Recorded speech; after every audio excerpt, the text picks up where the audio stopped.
오늘 10월 마지막 주일에 예배당에 나와 예배드리는 여러분을 주님의 이름으로 환영합니다. 하나님의 은총과 위로하심과 축복이 예배드리는 여러분에게 함께 하시기를 간절히 축원합니다. 인생을 살다 보면 서둘러서 잘 되었던 일보다는 서두르다가 그르친 일이 더 많이 있을 것입니다. 인내에서 손해를 보는 경우는 있을지 몰라도 길게 보면 그것이 인생의 결코 손해가 아니었음을 우리는 경험으로 알고 있습니다. 오늘 견딤의 은혜로 광야를 통과하라 주제를 가지고 세 가지 교훈의 말씀을 묵상합니다. 첫 번째는 견뎌내는 곳에서 인생의 그리고 믿음의 마디가 생겨난다 하는 것입니다. 기회가 있을 때에는 서둘러야 하지만 고난의 때는 참고 기다리는 것이 중요합니다. 젊었을 때의 기회가 더 많이 있어 젊었을 때에는 부지런히 살아야 하지만 나이가 들어가면서 우리는 참고 인내하는 것을 배우게 됩니다. 서두르지 않는다라고 하는 것은 기다리는 것입니다. 순리를 따라 살아가려고 순리를 찾는 과정이며 우리의 언어로는 견뎌내는 과정입니다. 여러분, 인생을 살다 보면 내 의지와 뜻과는 상관없이 오해와 배신을 경험하게 됩니다. 또한 아무리 이해하려고 해도 이해하지 못하는, 할 수 없는 어렵고 힘든 과정을 만나게 됩니다. 그러나 그런 순간에도 참고 견뎌내는 것이 먼저입니다. 가룟 유다가 예수님 겟세마네 동산에서 예수님에게 입맞춤으로 예수님은 십자가의 고난의 과정을 겪게 되지요. 그때부터 배신을 통해서 예수님은 이루 말할 수 없는 광야로 들어가셨습니다. 버려짐의 광야, 배신, 모욕, 굴욕, 고독, 침묵, 고난, 두려움, 죽음, 무덤 이런 것들을 통과해야만 했던 것입니다. 그렇다고 해서 예수님이 잘 견뎠다고 해서 그것이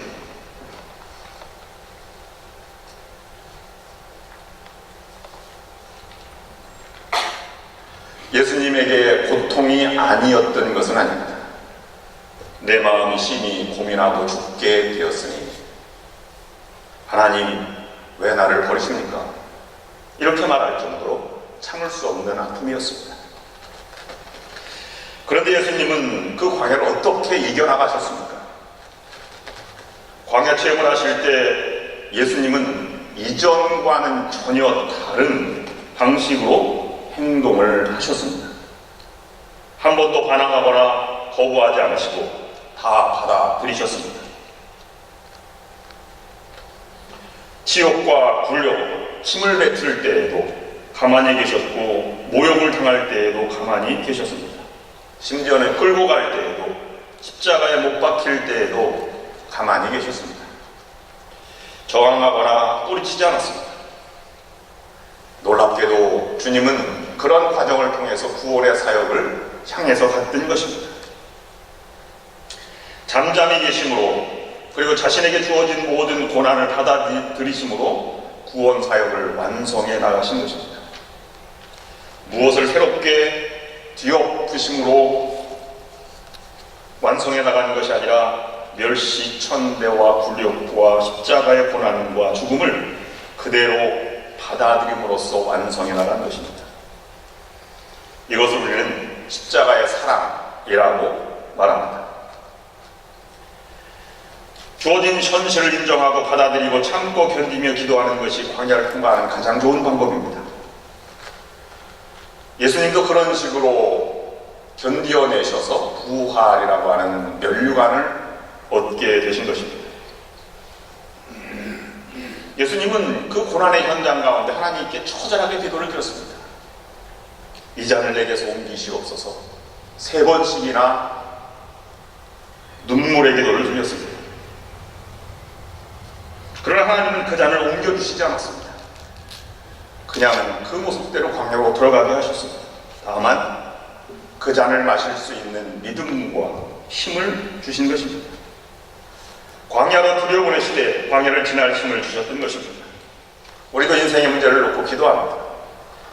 그러면 기도 응답은 둘 중에 하나입니다. 기도가 응답되든지 아니면 그 문제를 감당할 수 있는 힘을 주시든지. 우리가 기도할 때 하나님은 견딜 수 있는 힘을 반드시 주십니다. 그래서 그것을 감당할 수 있게 하시는 것입니다. 그러므로 광야를 지나는 사람에게는 무엇보다 견딤의 은혜가 가장 필요한 것입니다. 생각해보면 모든 살아있는 존재는 견뎌내기 때문에 존재하는 것입니다. 비바람과 추위, 풍상을 견뎌내기에 의연하게 나무가 서 있는 것입니다. 또한 겨울이 없으면 봄은 절대로 오지 않습니다. 겨울은 자신을 드러내지 않고 감춥니다. 그러나 봄은 꽃을 피우며 세상에 자신을 활짝 드러냅니다. 생각해보면 꽃을 피우게 된 것은 봄뿐만이 아닙니다. 겨울 내내 봄에 피울 꽃을 준비하고 있었던 것이지. 겨울철에 조금 날씨가 기온이 따뜻하다고 해서 새싹이 나오는 경우가 있습니다. 고개를 쑥 내밀고 싹을 틔우는 식물들은 곧 다시 추위에 얼어 죽고 맙니다. 그러므로 겨울에는 죽었다 생각하고 땅속에 인고의 세월을 보내며 봄을 기다리는 것이 열매를 맺는 과정입니다. 답답하다고 고개를 내밀어서는 안 됩니다. 우리 역시 인생의 어두운 밤을 참고 견뎌내면 하나님이 봄과 같이 새로운 아침을 가져다 주실 것입니다. 나무는 바람을 맞으면 맞을수록 더 강해집니다. 뿌리가 튼튼해지고 마디를 만들어 가게 되지요. 여러분, 도자기를 구울 때 온도가 1300도 또는 1500도 도자기를 굽는다고 합니다. 불가마에서 도자기를 굽지. 그런데 1000도에서 구워진 도자기는 1000도의 열이 가해질 때까지 깨어지지 않는다고 합니다. 그러나 1300도로 올리면 견딜 수 없어서 그 도자기는 깨어진다고 합니다. 그러나 1500도에서 구워진 도자기는 더 단단하여서 1300도의 온도를 견뎌낼 수 있다고 합니다.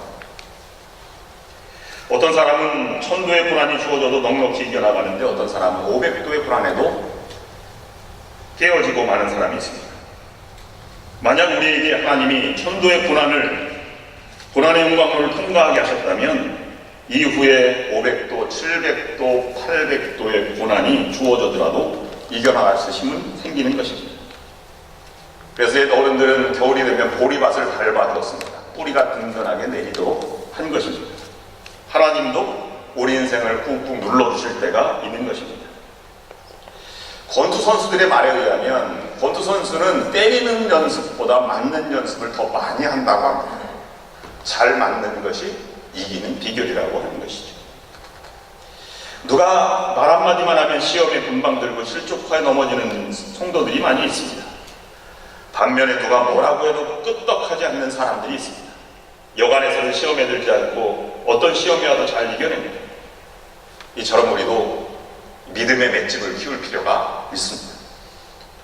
사단이 아무리 강한 펀치를 날려도 끄떡하지 않을 믿음의 맷집을 가지고 있어야 승리할 수 있습니다.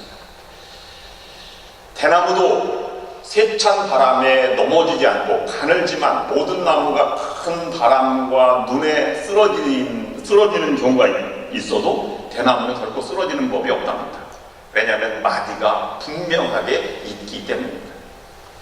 어느 정도 성장하다가 성장을 멈추고 마디를 만드는 과정이 있습니다. 그리고 나서 다시 성장을 해나간다고 합니다. 우리 인생도 마찬가지입니다. 시련과 고통과 연단을 통해 인생의 마디가 만들어지고 그로 인해서 인생은 더욱더 강해져 가는 것입니다. 예를 들면 우리가 시험에 낙방하였습니다. 그럼 다른 사람보다 1년이나 2년 늦어질 수도 있습니다.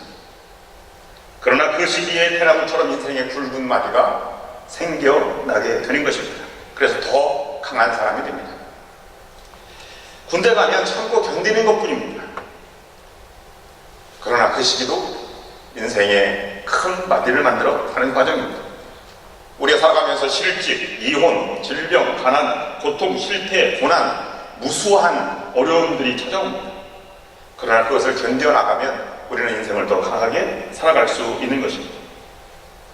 그런데 우리는 때로는 이 마디를 생각하기보다는 더 높고 더 커지는 큰 나무가 되기만을 원합니다. 계속 자라기만 하면 언젠가 강한 바람이 불 때 부어지고 말 것입니다.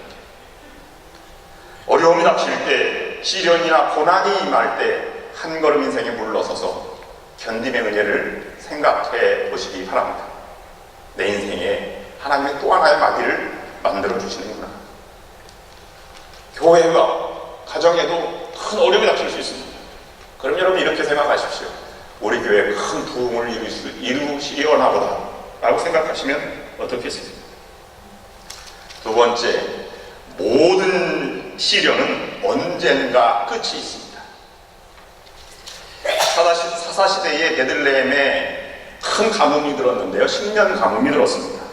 룻기는 그 베들레헴 가뭄을 피해서 베들레헴을 떠나서 모압 땅에 정착한 이야기. 그런데 10년 동안 베들레헴에 살았던 사람들이 있습니다. 그 고난의 세월을 참고 견뎌낸 사람들이고, 룻기는 그것을 통해서 다시 돌아오는 과정을 우리에게 말해주는 것입니다. 베들레헴에 살았던 사람이 어떻게 10년의 고난을 견뎠을까요? 아마 갖은 노력과 하나님께 기도도 드렸을 것입니다. 그래서 10년이 지났더니 하나님이 비를 내려주셔서 거기에 큰 축복의 동산이 되게 만들었습니다. 하늘의 문을 활짝 연 것입니다.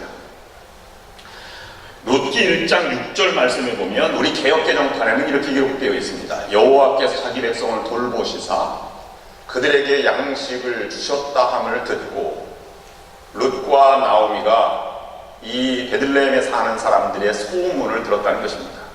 여호와께서 자기 백성을 돌보셨다. 그런데 히브리 원전으로 읽으면 전혀 다른 의미가 됩니다. 하나님이 자기 백성에게 양식을 주시기 위해서 베들레헴에 방문하셨다라는 뜻입니다. 돌보시사가 아니라 하나님이 찾아가셔서 그들에게 양식을 주셨다는 것입니다. 하나님은 고통의 현장에 부르짖는 이들에게 찾아가시는 분이십니다. 애굽에 고난받는 백성들에게 찾아가셨고 사사시대에 울부짖는 백성들의 음성을 들어서 그들을 찾아가신 분이십니다. 우리도 어려움이 있을 때가 있습니다. 그러면 참고 인내하는 것이 먼저요, 하나님이 찾아오실 때까지 기도하고 무릎 꿇는 것이 그 다음입니다. 우리는 그 하나님의 마음을 알 때 견뎌내는 은혜를 우리가 체험할 수 있습니다. 오늘 성경 본문 에스겔서 16장 6절 말씀은 이렇게 기록하고 있습니다. 내가 내 곁을 지날 때에 내가 피투성이가 되어 발짓하는 것을 보고 내게 이르기를 너는 피투성이라도 살아있으라, 다시 이르기를 너는 피투성이라도 살아있으라 하고, 어느 한 여인이 남의 눈을 피해서 들녘에서 딸을 출산하였습니다. 버리고 도망간 것이죠. 배꼽줄을 자르지도 않은 상태에서 태반과 함께 나온 피투성이가 들녘에 버려져 있었던 것입니다. 하나님은 그 버려진 아기를 보고 살리려 했습니다. 그래서 하나님이 그 아기를 보고 고함칩니다. 너는 피투성이라도 살아만 있어라. 도망간 엄마를 찾을 길도 없습니다. 살아날 가능성이 없는 아이입니다. 희망이 없는 아이입니다. 죽을 수밖에 없는 아이입니다.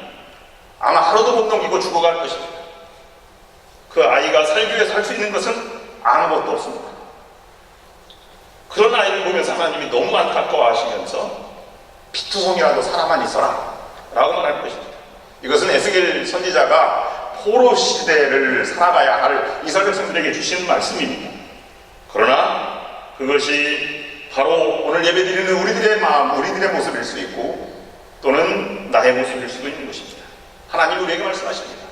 너는 어찌됐건 살아 있어야 한다.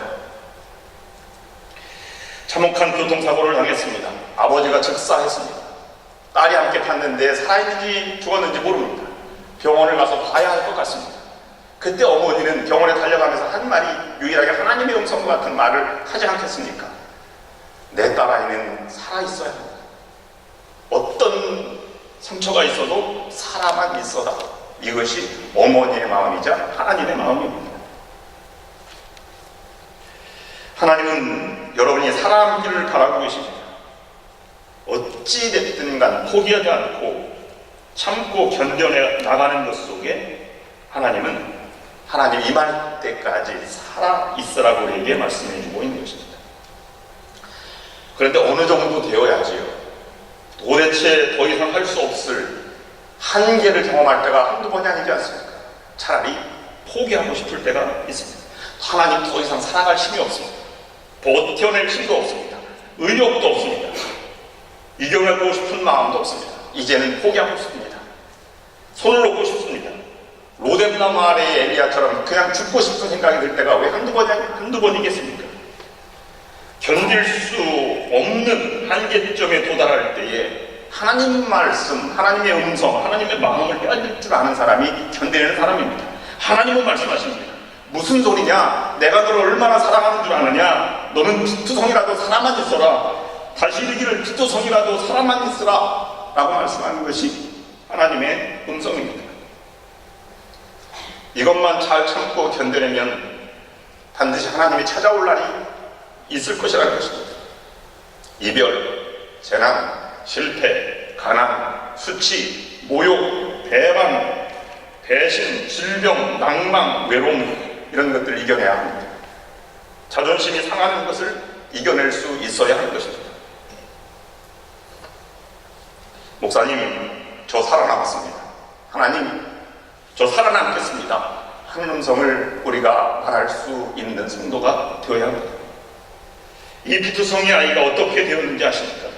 지나가는 사람이 그 아이를 데려다가 깨끗이 씻기고 옷을 갈아입히고 예쁘게 잘 키웠습니다.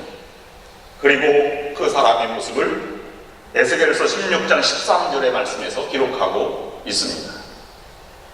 이와 같이 내가 금, 은으로 장식하고 가는 배와 모시와 수놓은 것을 입으며 또 고운 밀가루와 꿀과 기름을 먹음으로 지극히 곱고 형통하여 왕후의 지위에 올랐느니라. 여러분, 지금까지 몇 년을 견뎌오셨습니까? 20대는 20년을 견뎌오신 것이고 50대는 50년, 60대는 60년, 70대는 70년을 견뎌오신 것입니다. 그것은 다른 말로 말씀드리면 70년 동안 버텨낸 것입니다. 잘 참고 견디신 것입니다. 다른 건 몰라도 그 자체 하나만으로도 하나님께서는 잘했다, 칭찬받을 일입니다. 지금까지 하나님의 은혜로 잘 견디고 여기까지 살아왔다면 앞으로도 더 잘 견뎌내고 감당하고 버텨내야만 이기고 승리할 수 있는 것입니다. 그런 여러분들이 될 수 있기를 바랍니다. 세 번째, 마지막으로 잘 견딘다는 말은 지름길로 가려는 유혹을 뿌리치는 것을 의미합니다.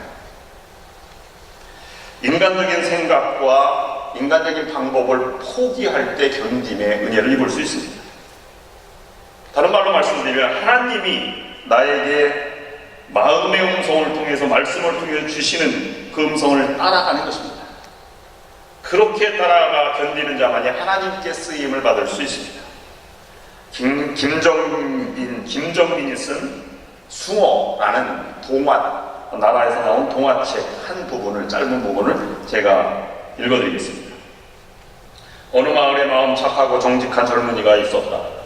가난하게 사는 이 젊은이는 어느 날 가게에서 사온 빵을 먹다가 빵 속에 금화가 하나 들어있는 것을 발견하고 깜짝 놀랐다.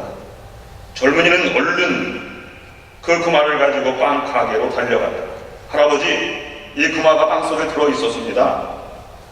할아버지가 대답했다. 그럴 리가 없다. 그럴 리가 없어. 빵가게 할아버지는 고개를 저으며 젊은이를 돌아보았습니다. 아닙니다, 할아버지. 정말 이 금화는 빵 속에서 나왔습니다. 젊은이가 하도 열성적으로 그 금화가 빵 속에서 나온 것이라고 하는 것을 증명하고 역설하는 바람에 할아버지는 빙그레 웃음을 띄웠다. 젊은이, 그 금화는 자네가 가지도록 하겠다. 네, 할아버지는 기쁜 표정으로 이렇게 말했다. 나는 이제 늙어서 빵가게 일을 더 할 수 있을 것 같지 않았지. 그런데 내게는 아내도 없고 자식도 없어. 그동안 내가 모아놓은 돈과 이 빵가게를 누구에게 넘겨줄 것인지를 정하지 못하고 고민이 참 많았다네. 그래서 생각도 못해 나는 땅속에 그 말을 하나씩 넣어보기로 했지. 그런데 그렇게 그 말을 땅속에 넣기 여러 달이 되었건만 아무도 그 말을 가져온 사람이 없었다네. 그런데 자네가 이렇게 그 말을 가져왔으니 자네야말로 참으로 정직한 사람이 아니겠는가? 오늘부터 이 빵가게를 자네가 갖게. 빵가게 할아버지는 흐뭇한 표정으로 그 젊은이의 어깨를 두드리는 것이었다. 우리가 고난을 얘기할 때 진주를 많이 얘기하지 않습니까? 여러분, 조개라고 생각하고 진주가 생기기까지 모래가 들어왔을 때 얼마나 밀어내려고 많이 노력했습니까? 상처가 나고 뭐 이렇겠지. 그러다가 밀어낼 수 없어서 그냥 품고 사는 것이 진주가 된 것이 아니겠습니까? 다른 말로 말씀드리면 상처가 진주가 된 것입니다. 상처가 있는 사람만이 아름다운 인생의 믿음의 진주를 만들어낼 수 있습니다. 고통과 시련이 주어질 때 피하려고만 하지 말고 인정하고 받아들이고 함께 살아가는 법을 배워야 합니다. 밀어내려고만 하지 말고 참고 품고 견뎌내야 합니다. 그래야 인생에 참다운 진주가 생겨나는 것입니다. 성막의 떡상 또는 채 널판 분향단이 조각목으로 만들었습니다. 또 법궤도 조각목으로 만들었습니다. 이 조각목을 심으려고 하는 시띵나무라고 하는데 이 시띵나무는 정말 볼품이 없습니다. 삐뚤어져서 목재로도 사용할 수 없습니다. 그리고 꽃도 피지 못하고 열매도 맺지 못합니다. 그늘도 그렇게 크게 만들어주지 못합니다. 여러분, 시띵나무를 한번 보시길 바랍니다. 이것이 광야에 주로 가끔 나오는 시띵나무입니다. 그런데 이 볼품없는 나무를 가지고 왜 가장 복되고 귀한 하나님의 현존의 상징인 법궤를 만들려고 했을까요? 광야에서 살아남은 유일한 나무이기 때문입니다. 다른 것을 가지고 만들 수가 없었습니다. 그렇게 멀리 목재를 달라올 수도 없는 것입니다. 어렵고 힘든 과정을 참고 견뎌냈더니 하나님께서 귀하게 쓰임받게 된 것입니다. 모세는 40년을 준비하고 40년을 쓰임받았습니다. 고난의 가장 정점이라고 하는 야곱 또는 요셉도 인고의 세월을 거쳐서 하나님의 쓰임을 받게 된 것입니다. 예수님도 참을 수 없는 십자가를 견뎌냈기 때문에 부활의 영광의 멸관을 첫 열매가 되신 것입니다. 우리도 인생의 광야에서 잘 참고 견디면 하나님께 쓰임받을 날이 있을 것입니다. 광야에서는 살아남는 것이 가장 중요한 것입니다. 잘 참고 견디는 자만이 광야를 무사하게 통과해서 가나안에 들어갈 수 있을 것입니다. 예배가 다 마쳐지면 성가대 후주도 끝나면 복음성가 변정미가 부른 시띵나무의 노래라는 복음성가가 있습니다. 보실 분은 잠시 남아서 보셔도 좋을 것입니다. 약 3분 정도 찬양입니다. 기도하시겠습니다. 하나님, 우리에게 주어진 인생의 광야의 고난을 받아들이게 하여 주시고 그것을 견뎌낼 만한 힘을 허락하여 주시옵소서. 언젠가 끝이 날 시련을 이기며 더 강해지는 믿음과 인생의 마디를 만들어가게 하옵소서. 그리하여 주님이 쓰시고자 할 때 쓰임받는 성도가 되게 하여 주시옵소서. 예수 그리스도의 이름으로 기도드립니다. 아멘.